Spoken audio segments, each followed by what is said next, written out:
ఆయన కూడా ఉన్నాడు. కానీ వాళ్ళు బట్టలు వేసుకునేటప్పుడు మేము గుర్తురామంటండి. నాకు ఈ అందరూ ఎక్కడి నుంచి వచ్చింది? ఈ అందరూ నాకు ఎందుకు ఎక్కడి నుంచి వచ్చింది?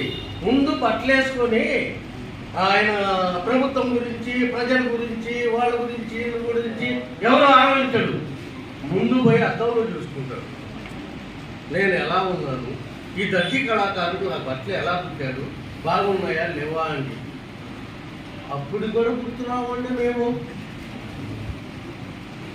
అలాంటి స్థితిలో ఉన్నాం. మేము వెనకబడి ఎవరిని పోయి అడుక్కునే పరిస్థితి కూడా లేకుండా చేస్తున్నారు మమ్మల్ని.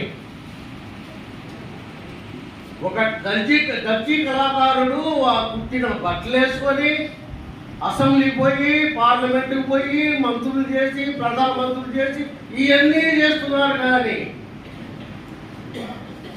పైన గుర్తు కావడం లేదా?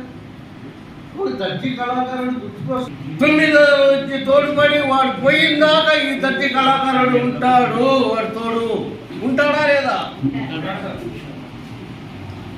90 సంవత్సరాలు బతకని, 100 సంవత్సరాలు బతకని, 60 సంవత్సరాలు బతకని, ఎన్ని సంవత్సరాలు బతకని ఈ దర్జీ కళాకారుడు అతని తోడుకొని ఉంటాడు.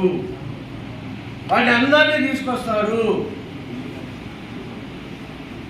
ఏ రకంగా తోడ్పడతాడో ఆ రకంగా తోడ్పడతాడు. ఎవడు సాటి మనిషి కూడా గుర్తింపు తీసుకొచ్చే పరిస్థితి లేదండి మాది.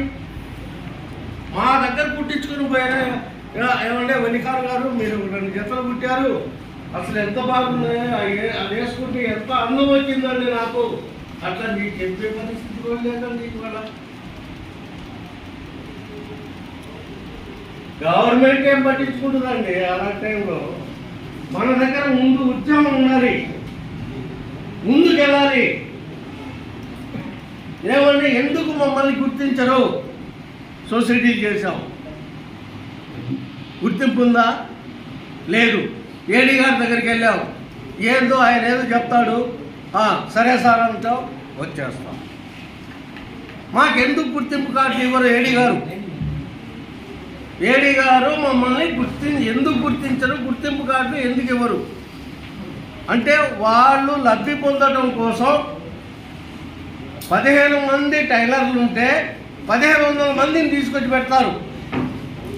ఎందుకంటే వాళ్ళకి లబ్ధి పొందాలి. ఈ టైలర్ గుర్తుకు రాడు. ఇంకా ఈయన బట్టలు వేసుకుంటాడు, అసెంబ్లీకి పోతాడు.